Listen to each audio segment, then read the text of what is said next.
Spring is almost here, which means it's time to welcome back the warm weather and the flowers and the birds. It's also time to do our spring cleaning. I remember way back when I was in elementary school that every year there was this special week we called Spring Cleanup Week.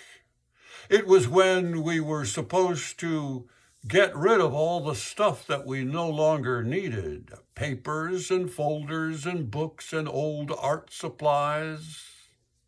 It was also the time when families would clean out their garages and closets and get rid of their old clothes and old bicycles and broken lawn chairs. It's interesting that some old stuff actually becomes more valuable with age, like wine and cheese and comic books. I remember my brother had a huge collection of comic books which he kept under the bed. And then when he went away to join the army, our mom, in a cleaning frenzy, threw them all out. Wow, what they would have been worth today. I grew up during the 1930s and 1940s, raised by a single mom. And because times were a little hard for us, she had to be practical-minded and very thrifty. She washed the aluminum foil after cooking with it and then reused it.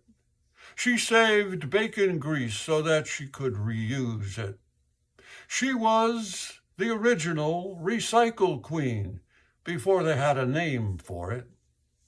She darned the holes in our socks and sewed on knee patches on our pants and elbow patches on our jackets.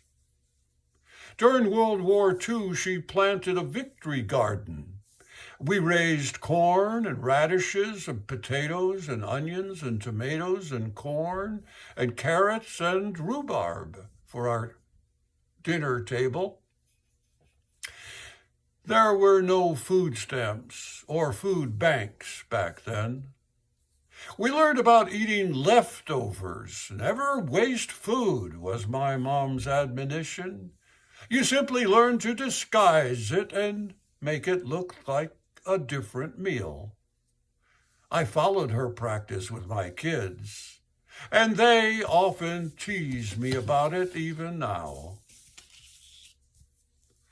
Back then, people learned how to repair things and repaint things and glue things and make them last a little longer.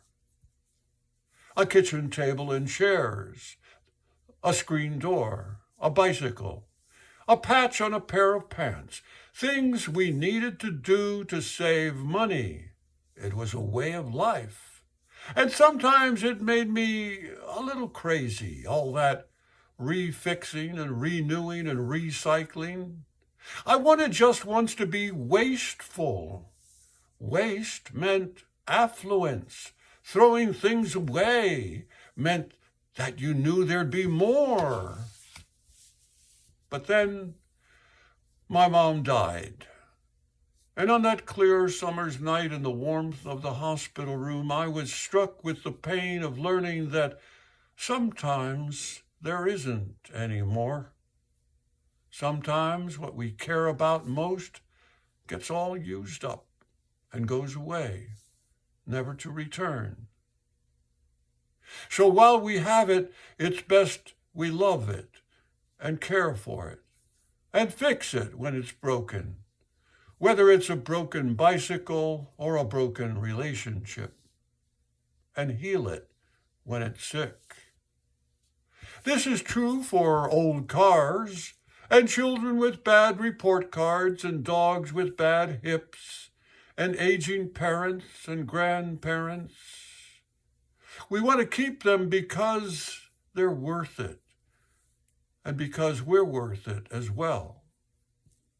Yes, there are other things worth keeping too, like old photographs, old record albums, a grandfather's clock, a stamp or coin collection. But what we must treasure most are the memories of those special people who walked through our life and made it more enjoyable, more beautiful, more precious, because they were there when we needed them the most. Good friends are like that, like stars. You don't always see them, but they are there when you need them. I'm Larry Johnson. Until next month, stay well.